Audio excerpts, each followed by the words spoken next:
Hello everyone, welcome to Everyday LeetCode. This is Tirtoshi and today we are going to solve the trapping rainwater problem. So before I go what about the problem, let's just understand what the problem is. So if you say, uh, let's say that you are given an array of integers and this every array, so every, not every array, every index in the array denotes the uh, ev- denotes the height of a particular bar. So for example, if I say 0, if you look at this example, 0, that means the height of the bar is 0. The height of the bar over here is 1. The height of the bar over here is 0 and water is filled, so that's why it's blue. Uh, 0, 2, so the height of the bar is 2 and so on. So it means that the first thing is every index in the array denotes the height of the bar. Second question, what is the amount of water that can be trapped in between any two bars? So for answering that question, let's take a simple example. Okay, imagine you have these two pens. Okay, now one pen is shorter. The pen to the right, if you look at this, is at a shorter pen, and the pen to the left is the longer pen in height. Uh, so when I am separating it, so and there is a level over here. Both of them are level to the same ground. So what is the amount of water that can be stored in between these two heights? Okay, it's definitely the minimum amount of these two bars, the height. You take the minimum height, you put water in that, and you fill the water till this height, right? The smaller height. So that's what the main uh, concept is, because if you put more water, then the water spills out. So you cannot trap that rainwater. So you have these bars attached, and you are trapping all the rainwater in between all of these bars. So that means if you had just one bar, you cannot trap anything. uh, because if you have one bar, say this is the bar, I mean, I cannot, yeah, if this is the bar, and if you spill water, everything is going to fall off here or here.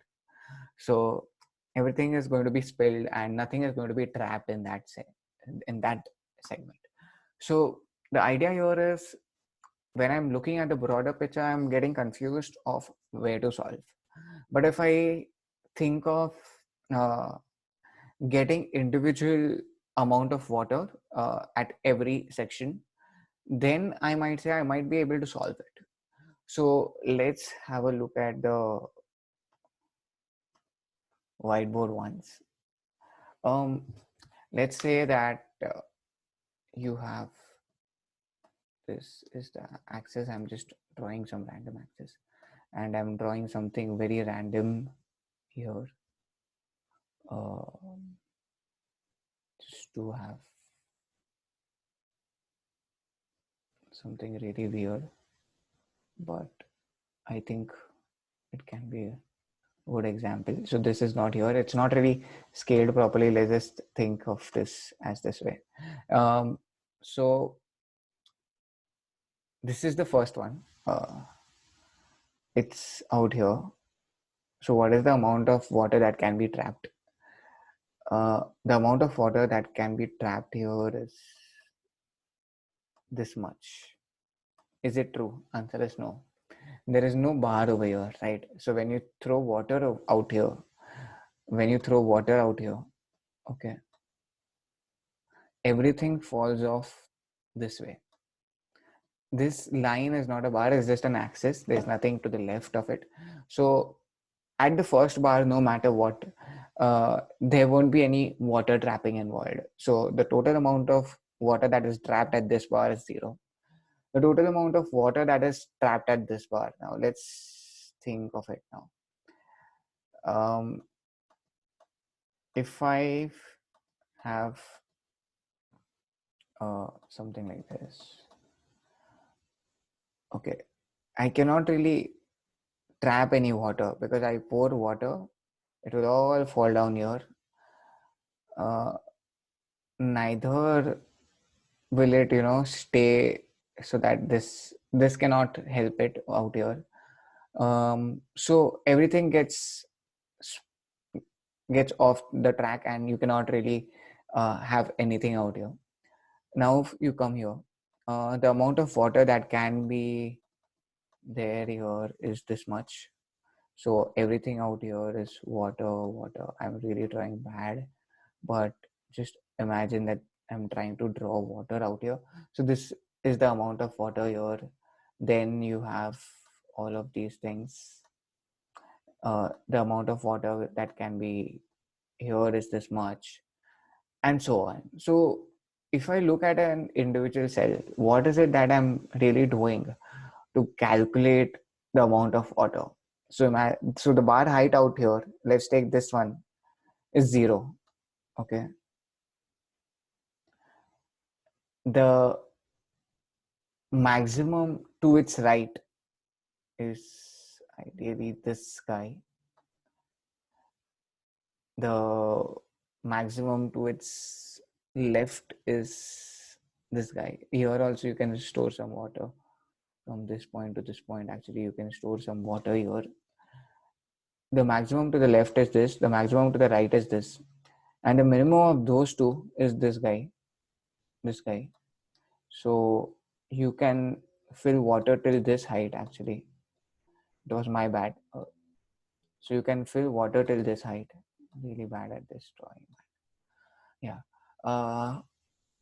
Okay. So although I am not able to give a clear idea from this particular whiteboard because the drawing was really bad, I hope that you understand what I'm trying to say at this point of time. Coming back to the slide, coming back to this particular problem now. So what I was trying to say, at every individual cell, if I look to the left side and find the maximum of the left side, and if I look at the right side, find the maximum height, take the minimum of those two, okay, and subtract my bar height where I'm standing, that is the amount of water I will be having at that particular point. So the water stored at every location is equal to the min of the max of the left height and the max of the right height minus the bar height. That's what I just explained. Uh, Calculate the water stored at every location, sum the calculated water at every location, and return this sum. So this is what I was writing while I write the notes. I just write it in the comment section out here. It's a very easy way to go about it. Talking about the algorithm, so now the step-by-step approach, how do I convert this logic into code? So for converting this logic into code, can I say for calculating everything at individual level, for calculating at an individual level, I need the max left height and the max right height at any point. If I have the max left height and the max right height at any point, do I need anything else? I just need the bar height, which is given in this vector. So I'm cool with that. Do I need anything else? So what are the pre-computations that I will need to do? At every point, I would have to calculate what is the max left height and the max right height and take the minimum of those. And so pre-processing is calculating the max left height for every point and the max right height. So let's just start with the pre-processing step. Initially, I'll just declare total amount as the amount of water, and it is 0 initially, and I just take the corner case first. If the height size is 0, then you just return 0, or at that point you just return the total amount, which is actually 0. Then I have the left heights, I will create an array of n plus 1 size. I'll tell you why n plus 1. Um, what is n? But we have not defined n, so just defining n. N is the amount of number of elements. Then do I need to do anything? Yeah. So the left height, okay, of the first left height would definitely be 0. So if you have anything here, the maximum of, when I look to the left of the first element, it's the height has to be 0. The max height has to be 0. So that's what I've done. Any other initialization? I don't think so.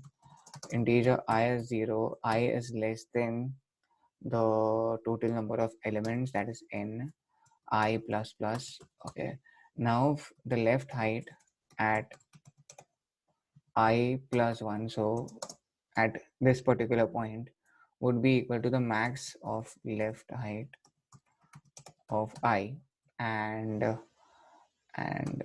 max of left height of I, and of course if you are at 0, if you are, what is the max, you are at 0, and then you have to take uh, the bar height at that particular point. So this is how you calculate the left height, and then you calculate the right height also for everything, and with the right height is equal to 0 initially, and I start from the last point. Height dot size minus 1. Okay, I could have taken n minus 1 actually. N minus 1 is more better. J is greater than equal to 0, and I keep incrementing the j.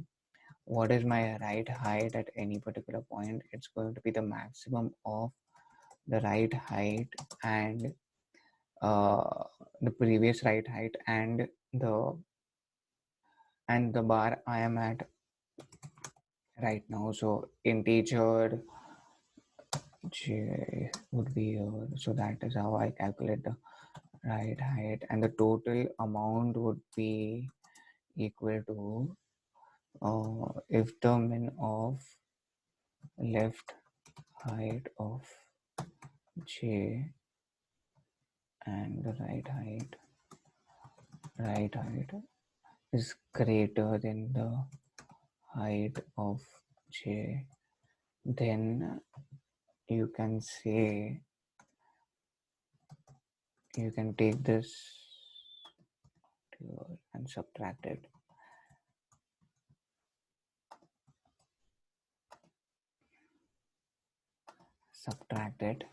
And yeah, else if it is not greater, then it has to be 0, right? Yeah, it has to be 0 otherwise. Okay, perfect. Yeah, so that is how I'll calculate the total amount. Is there any error in the code? Then I return the total amount. Is there any error? I don't see a error. Seems to be fine. Let's see. Oh, semicolon. There is always something or the other. Okay. Internal error. What's wrong? You're tempted to run the code too soon. Please try again in a few seconds. Why should this happen at this point? 5, 4, 3. Let's run it again. I hope this time it runs. Address sanitizer. So what did we do wrong? Let's look at it.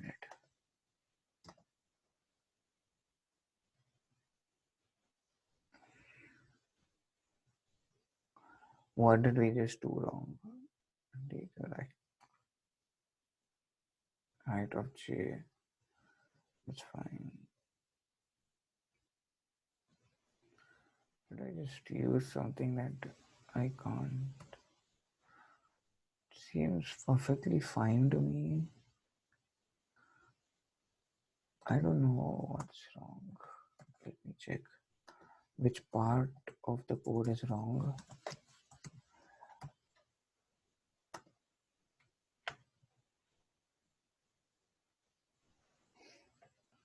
Okay, so there is an address sanitizer error here. Oh, it's my bad. Oh, it's J plus plus. How can I do this? So I hope this works now. Yeah, so we can submit it. Let's see what is the time complexity. Okay. So it was my bad with that. Things like this happen always, especially that's the reason I don't do live coding. Yeah, but so I hope this was a good video to understand, and um, the main concept out here. The main takeaway is that sometimes it's a hard problem if you see, but the code is not really, the code is not really very difficult or difficult to understand. It's just the relation and the logic that is tough to come up with. So take your time in building the logic. It's fine if it takes more time, uh, and try to understand the problem from a logical point of view rather than the coding point of view only. Start it with how would you solve with your logic, and then start building the algorithm step by step. So that's it for today, guys. Thank you and have a great day.